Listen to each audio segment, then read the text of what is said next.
주일 아침 이 시간 주시는 말씀 보겠습니다. 오늘은 우리 신약 성경 누가복음 17장 보겠습니다.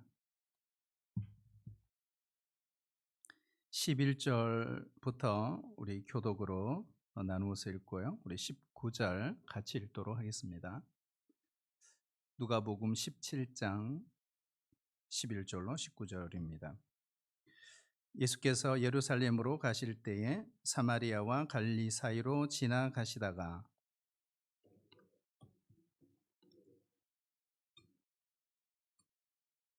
소리를 높여 이르되 예수 선생이여 우리를 불쌍히 여기소서 하거늘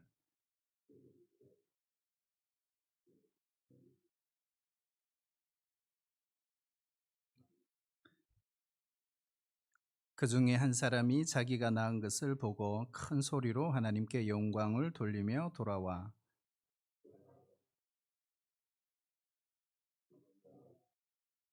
예수께서 대답하여 이르시되 10사람이 다 깨끗함을 받지 아니하였느냐 그 아홉은 어디 있느냐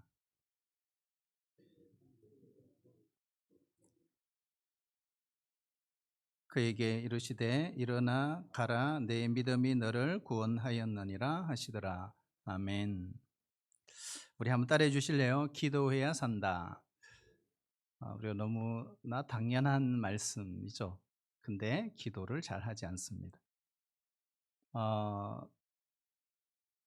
기도할 게 참 많더라고요. 우리 순장님들 이렇게 순보고 하시고 또 기도 제목들을 올려놓은 거 보면 너무 많아요.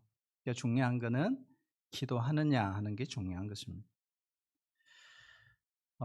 우리의 믿음은요, 우리 기독교의 전유물이 아닙니다. 이 세상에 있는 모든 그 종교는 믿음으로 시작합니다. 믿음의 그 정도를 우리가 잘 살펴볼 수 있는 대표적인 행위가 있다면 바로 그것은 기도인 것. 사람들은 살아가면서 우리의 삶에 그 필요한 것들을 기도라는 행위를 통해서 신에게 구합니다. 사업 번창하게 해주세요. 내 자녀 좋은 대학 들어가게 해주세요. 직장에 들어가게 해주세요. 승진을 위해서도 기도하고요. 우리의 몸의 병든 영혼을 위해서도 기도합니다. 이렇게 필요한 것들을 구한다는 그런 측면에서 보면 기독교가 다른 종교와 다를 것이 무엇일까? 기독교에서 말하는 기도와 타 종교에서 말하는 기도에 어떤 차이가 있을까요? 저는 우리 교회에 처음 부임했을 때 금요 심야 기도회를 했습니다. 치유 기도회를 시작한 지 한 1년쯤 지속을 했습니다. 그러다가 지금까지 쉬었습니다. 사실 그동안 저 개인적으로는 이 주제를 갖고 참 실험을 했습니다. 치유 기도를 중단했던 이유는 단순한 질문 때문입니다. 치유 기도가 단지 병 낫는 것이 목적이라면 참물교, 정한수를 떠놓고 병 낫게 해달라고 비는 것과 뭐가 다르냐 하는 것입니다. 예수님은 보리떡 5개와 물고기 2마리로 5,000명을 먹이셨습니다. 왜 그렇게 하셨을까요? 단순히 군중들의 그 배를 채우는 것이 목적이 아니었습니다. 배고픈 자들을 먹이신 후에 자신이 생명의 떡임을 말씀하셨습니다. 죽은 나사로를 살리신 것도 살리시는 것이 목적이 아니라 나를 믿는 자는 죽어도 다시 산다는 믿음을 주기 위한 것입니다. 그러면 병든 자를 치유하는 이유가 무엇일까요? 예수님이 육신의 질병 든 사람들을 고치시는 이유는 예수님은 육신의 질병뿐만 아니라 영혼의 질병까지 고치시는 영혼의 치유자이심을 우리에게 알기 위해서, 가르치기 위해서 그렇게 하신 것입니다. 그런데 저는 병 낫는 것이 목적이 되어버렸고 그 현상에 몰입을 했습니다. 치유 기도를 그렇게 인도했던 것입니다. 목적을 상실해버린 겁니다. 설사 그 사람이 기도를 해서 병이 낫는다고 할지라도 그것이 예수님과 무슨 상관이 있느냐 하는 것입니다. 이제 다시 치유 기도를 하고 있습니다. 어느 정도 정리가 되었기 때문에 그렇습니다. 오늘 말씀은 10명의 나병 환자가 예수님께 병 고침을 받는 내용입니다. 어떻게 그들은 기도의 응답을 예수님을 통해 받았을까요? 첫째는 부르짖어 기도해서 응답을 받았습니다. 나병 환자들은 예수님을 보자마자 오늘 13절을 보시면 소리 높여 이르되 예수 선생이며 우리를 불쌍히 여기소서 부르짖었습니다.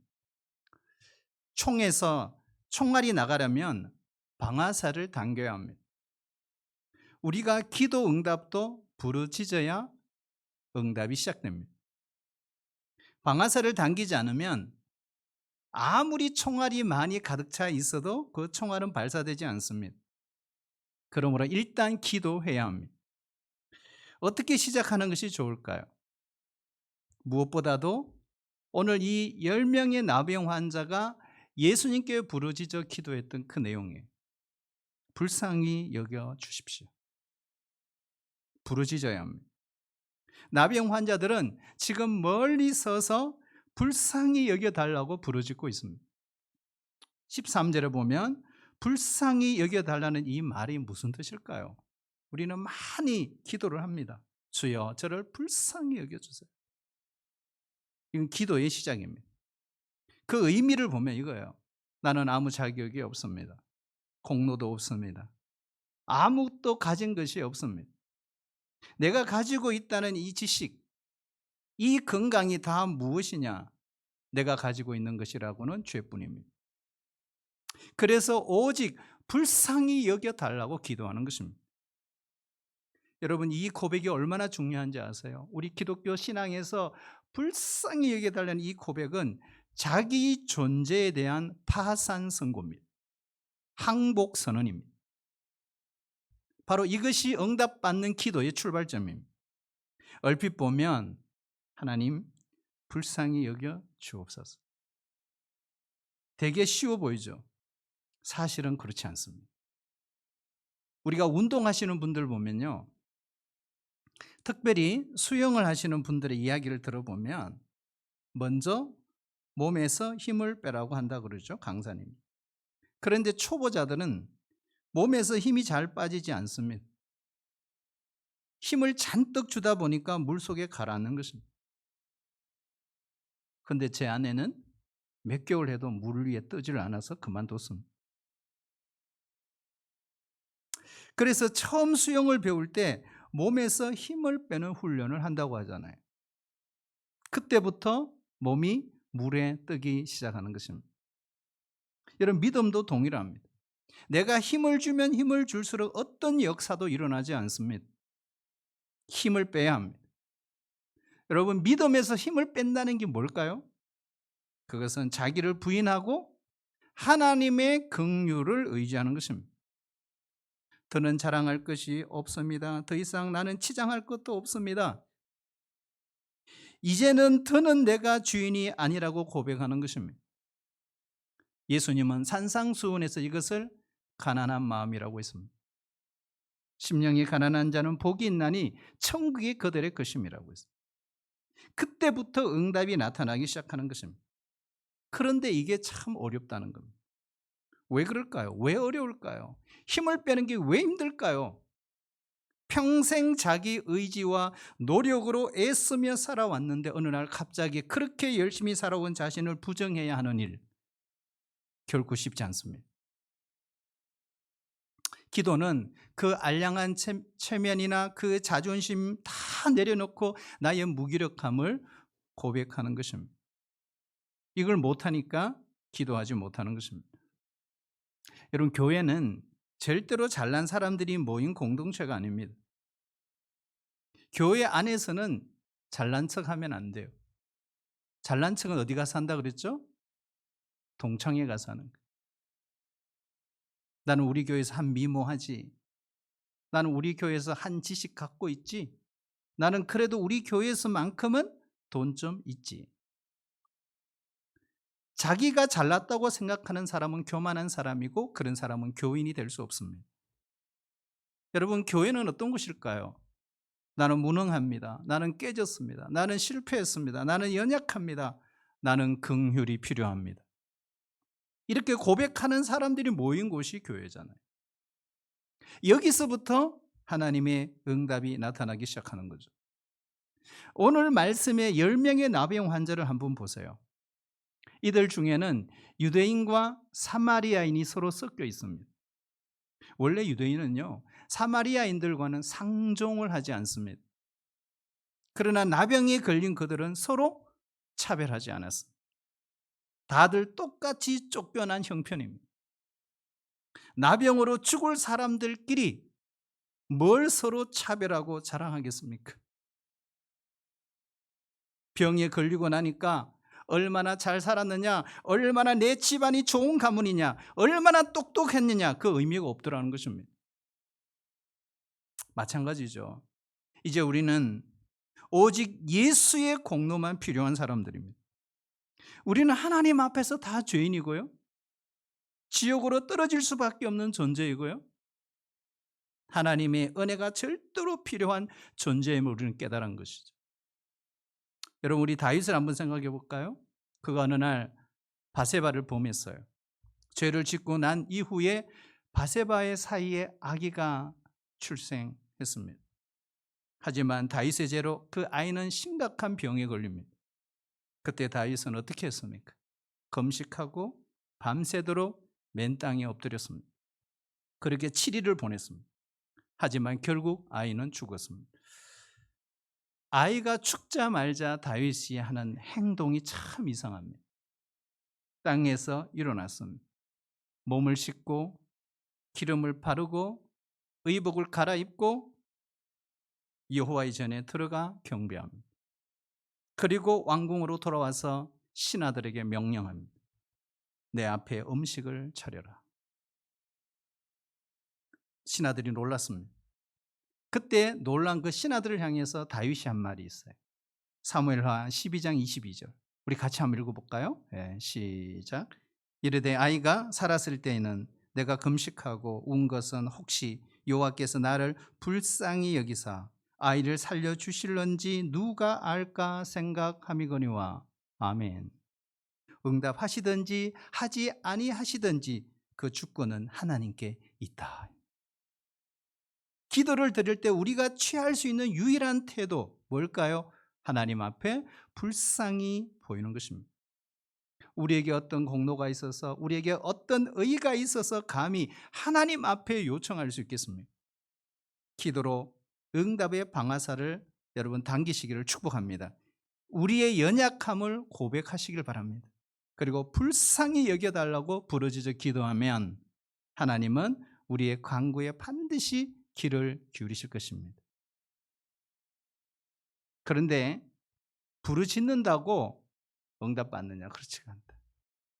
오늘 본문에 보면 이 10명의 나병 환자들이 어떻게 응답을 받게 되었을까요? 더 중요한 것이 있습니다. 따라올까요? 행동으로 실천했습니다. 여러분, 아무리 우리가 기도한다고 결심해도요, 그거 실천하지 않으면 의미가 없는 거예요. 오늘 14절에 보면 그들이 가다가 깨끗함을 받은지라 이렇게 돼 있어요. 여기에 주목할 단어가 하나 있어요. 뭘까요? 가다가. 그 동그라미는 가다가, going, 가다가. 부르짖는 나병 환자들에게 예수님이 이렇게 말씀합니다. 제사장에게 가서 몸을 보이라. go. 그들은 어떻게 해요? going 한 거예요. 그들이 그 말씀을 듣는 순간 본능적으로 자기 몸을 살펴보았을 것입니다. 그럼 어땠을까요? 여전히 그대로였습니다. 피부는 짓무르고 코는 문드러지고 냄새는 그대로 나는 거예요. 그런데 예수님이 go, 가라고 하시는 거예요. 가서 제사장에게 보이라고 합니다. 이때 나병 환자들은 제사장에게로 갑니다. 그리고 가는 도중에 깨끗함을 받았습니다. 여러분, 기도의 응답의 단계가 뭘까요? 이겁니다. 말씀의 순종이죠. 눈에 보이는 어떠한 보증도 없었습니다. 하지만 그들은 믿고 행했습니다. 여기에서 정말 궁금한 게 있어요. 이거 누구나 다 아는 말씀이에요. 근데 정말 궁금한 게 있어요. 어떻게 10명의 이 나병 환자들은 말씀에 순종하는 믿음을 가질 수 있었을까? 이게 중요한 거예요. 어떻게 가질 수 있었을까요? 답은 의외로 간단합니다. 생각이나 느낌이 자신을 구원하지 못한다는 사실을 그들은 알았습니다. 오히려 이 나병이라고 하는 이 절대적인 절망, 그러한 생각과 감정과 판단을 뛰어넘게 한 것입니다. 구약에 보면 나병 환자 중에 나만이라는 장군이 있습니다. 그는 아람 군대의 장군입니다. 선지자 엘리사의 소문을 듣고 나병을 고침받기 위해 먼 길을 찾아왔습니다. 그때 엘리사 선지자가 뭐라고 합니까? 요단강에 가서 7번 몸을 씻으라. 그때 나만이 뭐라고 했을까요? 자, 우리 열왕기하 5장 11절 우리 같이 읽어볼까요? 예, 시작. 나만이 노하여 물러가며 이르되 내 생각에는 그가 내게로 나와서서 그의 하나님 여호와 이름을 부르고 그의 손을 그 부위 위에 흔들어 나병을 고칠까 하였도다. 아멘. 자, 여러분, 이 구절을 읽으면서 우리가 놓치지 말아야 될 단어가 있어요. 뭘까요? 내 생각에는, 이거죠. 나만은 아직 자기 생각이 있는 거예요.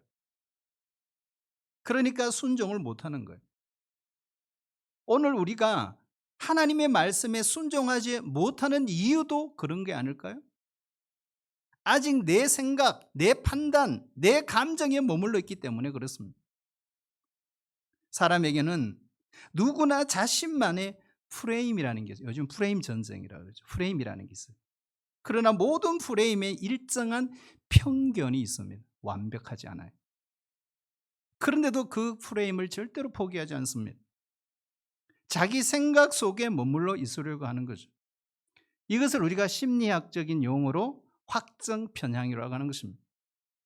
보고 싶은 것만 보고 듣고 싶은 것만 듣는다는 것입니다. 여러분, 우리 크리스찬들도 우리의 가치관이 바뀌지 않고는 절대로 예수님을 따르는 제자가 될 수 없습니다. 왜요? 그 프레임이 못 따르게 하는 거예요. 우리가 하나님의 말씀을 들을 때 되게 수긍합니다. 맞아, 옳은 말씀이야. 그렇게 살아야지. 하지만 이런 생각만으로 순종하는 단계까지 갈 수 있을까요? 못 갑니다. 절대로 못 갑니다. 하나님의 말씀이 옳다고 믿는다면 그 믿음이 어디까지 가야 할까? 행하는 데까지 가야 합니다. 은혜는 눈물이 아닙니다.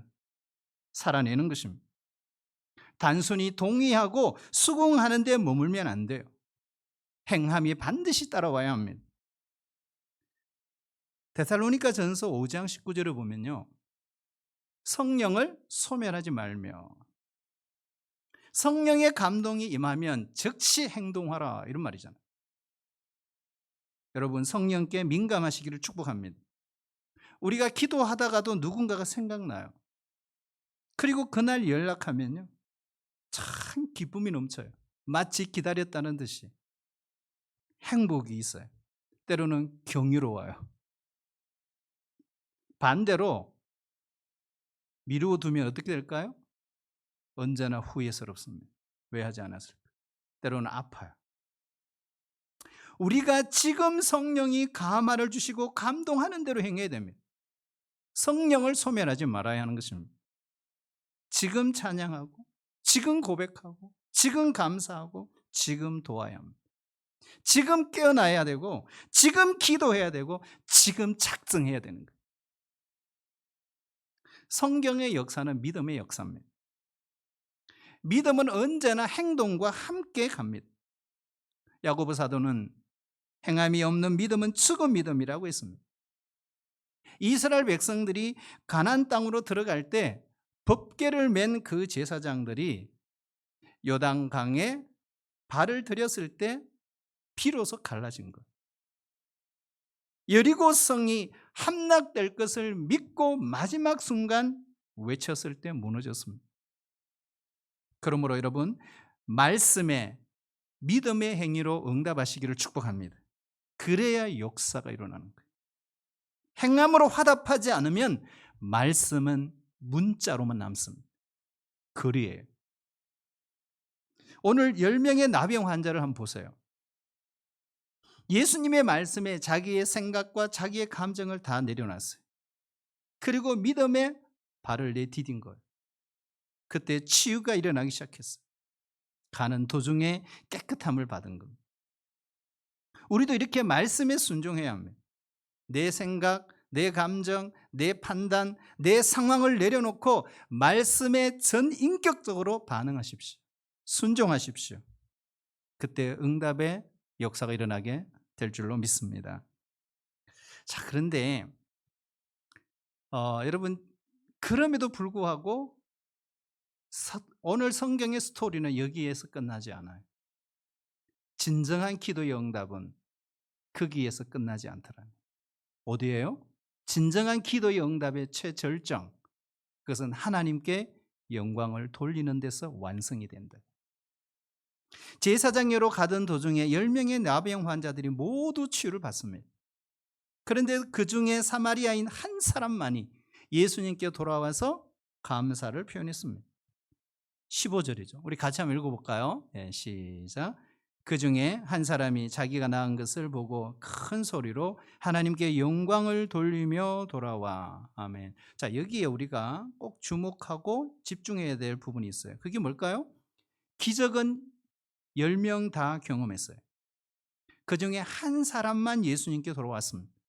하나님께 영광을 돌렸습니다.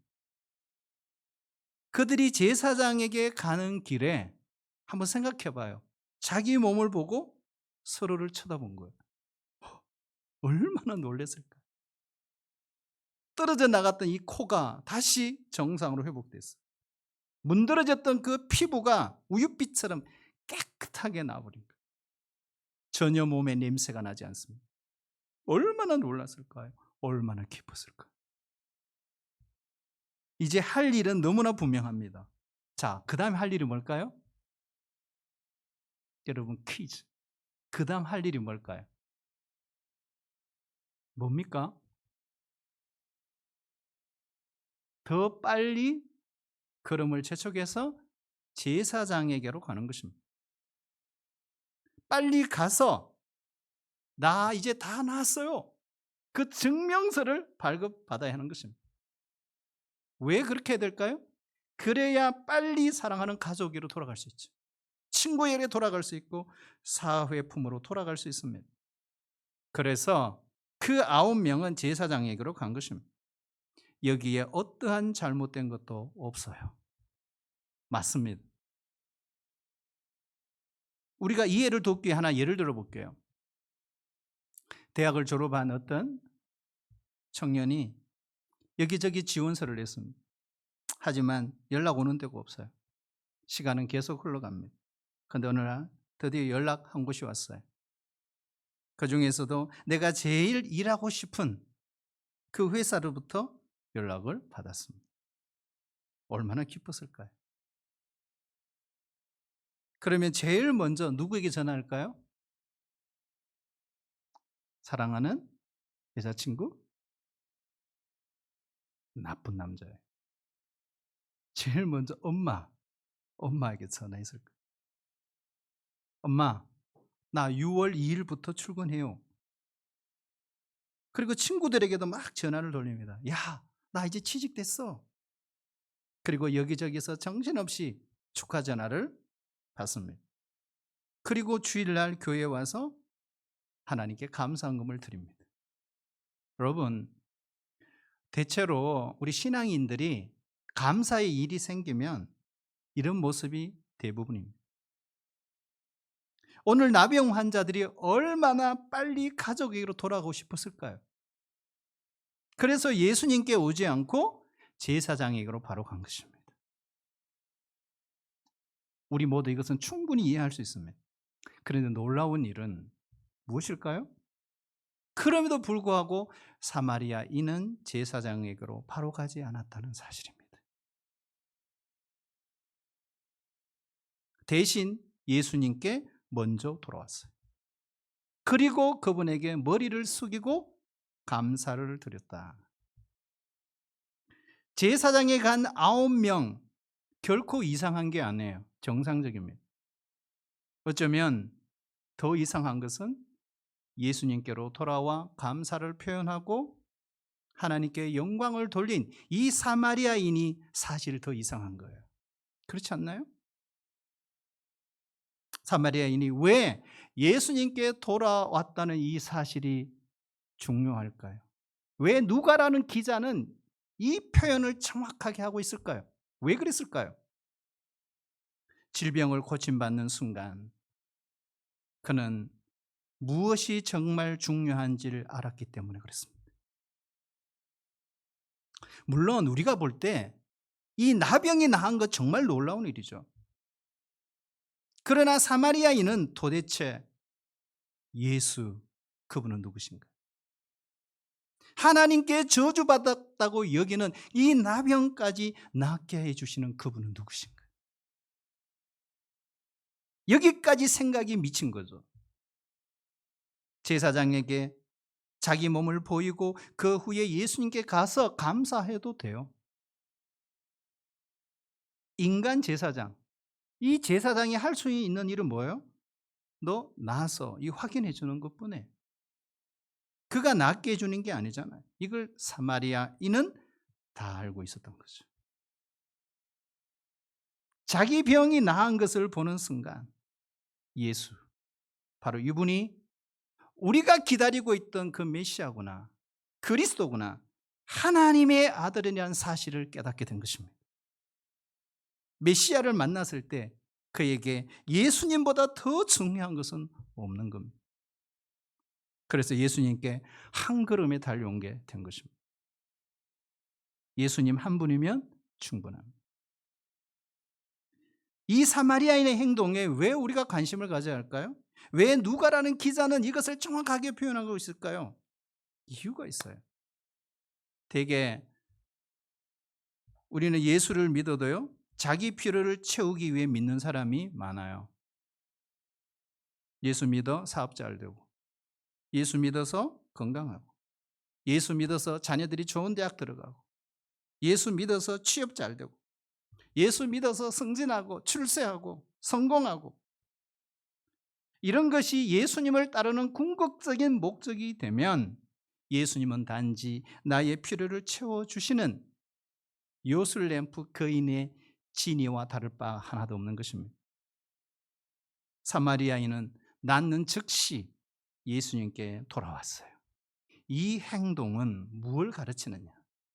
기도의 목적이 자기의 필요를 채우는 것이 아니라는 것입니다. 그걸 가르쳐주는 거예요. 왜요? 지금 자기가 받은 이 복의 근원 되시는 그 하나님, 그 하나님을 만난 거예요. 그래서 그 영광을 하나님께 돌리고 있는 것입니다. 우리 예수님은 우리의 육신의 필요를 채워주시려고 이 땅에 오신 분이 아니에요. 영원한 생명을 주시기 위해 오셨습니다. 이제 예수님이 다시 오시면 새 하늘과 새 땅이 펼쳐질 것입니다. 만물을 새롭게 하시는 그분이 우리 인생의 새로운 지평을 열게 될 것입니다. 영원한 세계가 펼쳐집니다. 그 나라에서 장차 예수님과 함께 영원히 왕노릇할 소망을 우리에게 주신 겁니다. 예수님을 믿어서 영생을 얻었으니 어떻게 예수님 한 분만으로 우리가 만족하지 않을 수 있겠습니까?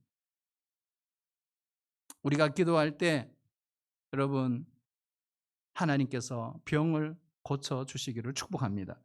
기도할 때 막힌 걸 열어주시기를 축복합니다. 기도할 때 불가능한 것, 내가 할 수 없는 걸 가능케 해주시기를 축복합니다. 그러나 동시에 우리가 잊지 말아야 될 것이 있습니다. 이 사실을 잊으면 안 돼요. 단지 병 낫는 데만 관심 두지 마세요. 나를 치유하시는 그 예수님, 그분이 누구신가 제대로 아시기를 축복합니다. 그리고 그 예수님을 더 깊이 알아가야 됩니다. 더 깊이 만나야 합니다. 더 깊이 사랑해야 됩니다. 그리고 하나님께 영광을 돌려야 합니다. 그러나 무엇이 더 놀라울까? 이거죠. 그분은 창조주 하나님이시구나. 나를 만드신 하나님이시구나. 그 능력을 경험하는 일, 그 영광을 체험하는 일, 이것이 훨씬 더 중요합니다. 여러분 하박국 선지자가 있죠. 하박국 선지자 이런 과정을 거치거든요. 여러분 믿음은요, 이런 여정 속에 있는 거예요. 근데 나중에 하박국 마지막 3장 결론을 내리면서 하박국 선지자가 하나님께 주님 이 나라를 왜 이렇게 만드십니까? 왜 이방 나라를 통해서 우리나라를 이렇게 망하게 하십니까?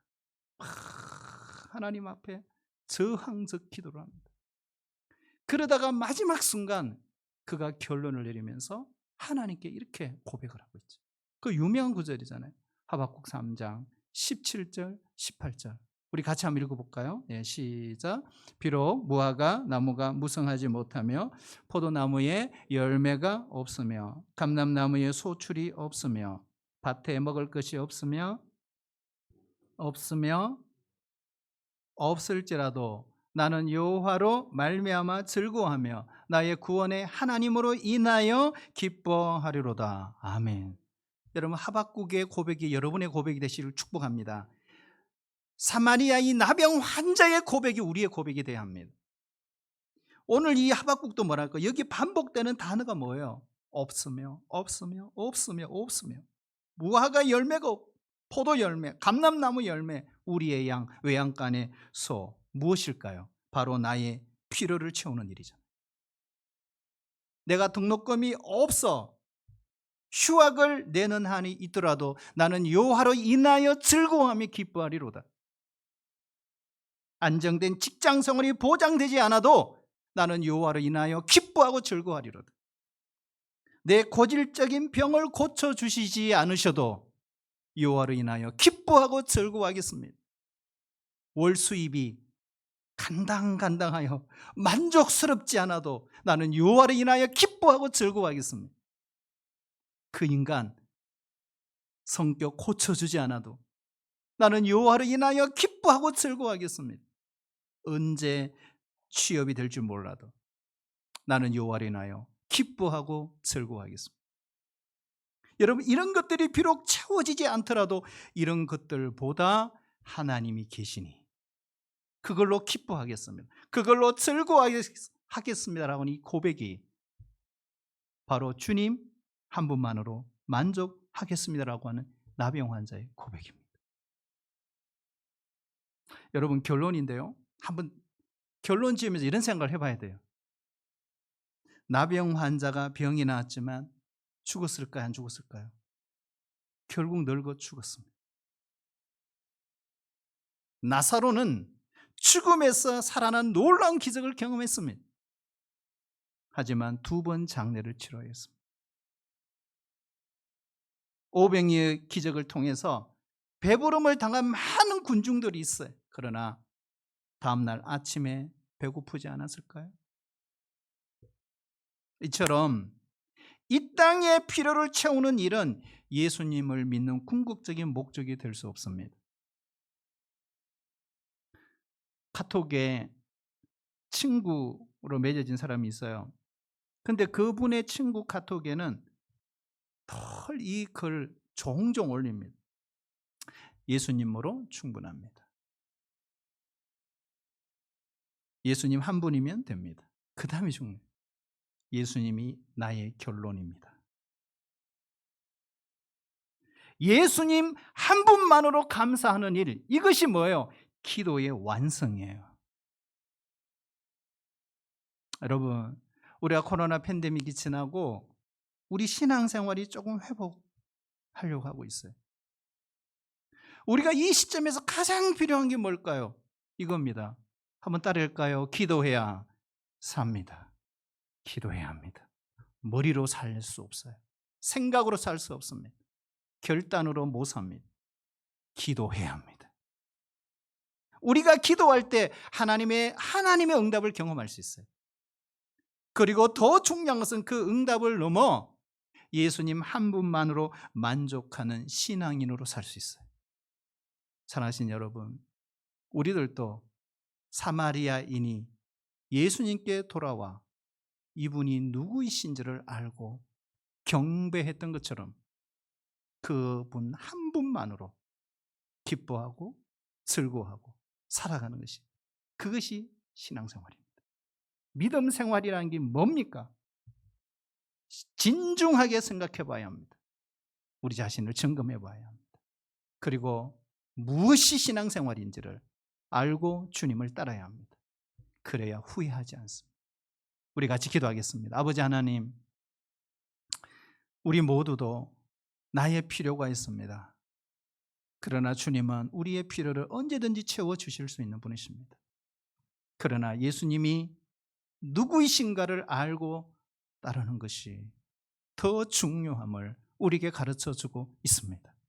우리 모두 예수님을 제대로 만나 나의 주 나의 하나님을 고백하고 그분을 끝까지 따라가는 팬이 아닌 주의 제자로 살아가게 도와주시옵소서.